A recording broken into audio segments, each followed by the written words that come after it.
बिटिआरआव राजखान्थिनि बार बारगासिनो दं।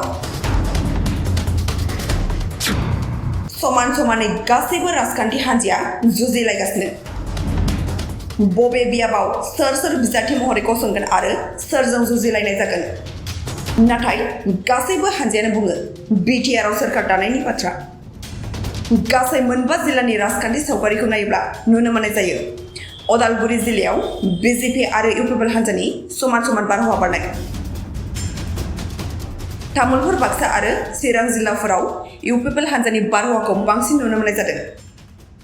नाथाय क'क्राझार जिल्लायाव नायोब्ला बिपिएफ आरो इउपिपिएल बे मोननै हान्जानि समान बारहावा बारनायखौ नुनो मोननाय जादों। बाथ्राया जाबाय नैबेसोदि बिटिसि खुंथाय गोहोआ नखरनि राजखान्थि हान्जाफोरनियावनो थागोन ना थाया। आसामनि गिबि मन्त्रि डक्टर हिमन्त बिश्व शर्माया बिटिसि बिसायख'थिखौ लानानै 9 जिल्लायाव सानबाथा फैनाया गोहोम खोख्लैगोन नामा? आसामनि गिबि मन्त्रि डक्टर हिमन्त बिश्व शर्माया बुङोदि थांनाय समाव बिटिसिआव बिसायख'थिखौ गेलेनांगौनि थाखायसो गेलेदोंमोन, नाथाय बेबाराव देरहानांगौनि थाखाय गेलेनांगौ होननानै दोलोनि मेलाव लानाय समाव बिबुंथिनि गेजेरजों फोरमायदों। এইবার আমি হারিবর কারণে ইলেকশন নেখেলো, এইবার আমি জিকিবর কারণে ইলেকশন উঠি। नाथाय बिटिसिनि गाहाय खुंगिरि प्रमद बर' बिथाङा बुङोदि रायजो राजाफोरा मोनथियो बिटिसिआव सोरनि सोरखार थायोब्ला मोजां होननानै।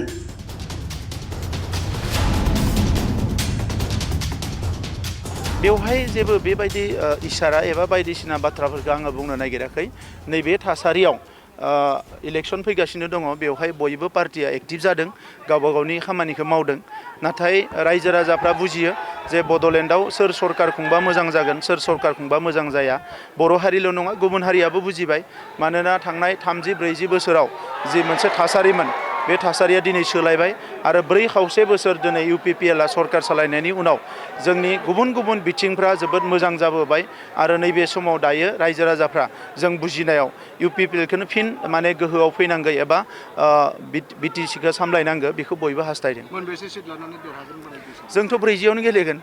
दा देरहानाय देरहैया रायजोफोरनि सायाव सोनारगोन। नाथाय आं फोथायो दासिम जों जेखौ नायो 30सो सिटआव जोङो जोबोद मोजाङै आवगायनानै दङ। बाखि सिटखिनिखौ जों आरो नाजाबावगोन। बिथांमोना मोनसे इसारा होदों बिटिसिआव सरकारखौ जों इउपिपिएलखौ जों अयनाय खालामो। बिथांमोननिसिम आंनि हामलायनाय थाबाय। समाजो खोन्थागोन, रायजो राजायासो भट होगोन आरो भटखौ सेप्तेम्बरावसो होगोन। दा जोङो दिनै जुलाइआव दङ। जुलाइ, आगष्ट, सेप्तेम्बराव रायजो राजाफ्रा बे मास मोननैयाव सानबावगोन, साननानै डिसिसन लागोन। आं मिजिं थिदों बड'लेण्ड ओनसोला गोबां खोमानांगौ खोमाबाय, थै होनांगौ होबाय, जिउ होनांगौ होबाय आरो बिनि गुबै थांखियानो जाबाय राजखान्थि गोहोखौ जोंनि आखायाव लाखिनो थाखाय। मोनसे समाव जोंनो फरायसालि बिबा होआखै, कलेज बिबा होआखै, इउनिभारसिटि बिबा होआखै, दालां बिबा होआखै। जोंनिया रोजा सुबुङा जिउ गारनो गोनां जादों आरो बिनिखायनो बड'फा उपेन्द्रनाथ ब्रह्मआ गावनि खाफालखौ गावनो दानांगौ होननानैनो आलादा रायजो बिदोंमोन। दा दिनै जि काउन्सिलखौ मोननो हाबाय, बे काउन्सिला जोंनि रायजो राजानि, जोंनि सोमावसारनायनि मोनसे फिथाइ। दा नंखायनो बे काउन्सिलखौ रैखाथि होनांगौआ जोंजों लोगोसे राजखान्थियाव थानाय हान्जाजों लोगोसे जोंनि आइ आफा रायजो राजानिबो बिबान। आं मिजिंथियो जे जोंनि आइ आफा रायजो राजाया 40-50 बोसोर सोमावसारनाय, न' बां सावजानाय, थै होनाय बे थासारिखौ दानो बावाखै आरो जोङो जोबोद गोख्रोङैनो गसंथानो हागोन। सनितपुर आरो बिसोरनानै जिथु गामि सरजाबबाय बेखौ माने थानाय जिथु समस्ति बेफोराव सोनाय बायदि डिलिमिटेसना गासै डिलिमिटेसना जागोन जेब्ला 125 एमेन्डमेन्टआ जागोन।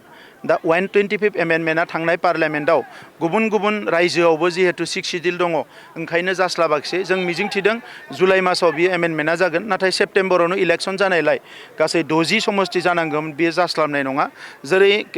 जेब्लायनो माने 125 एमेन्डमेन्टआ जागोन, बिनि उनाव जोंनि समस्तिया अट'मेटिकेलि 60 जागोन।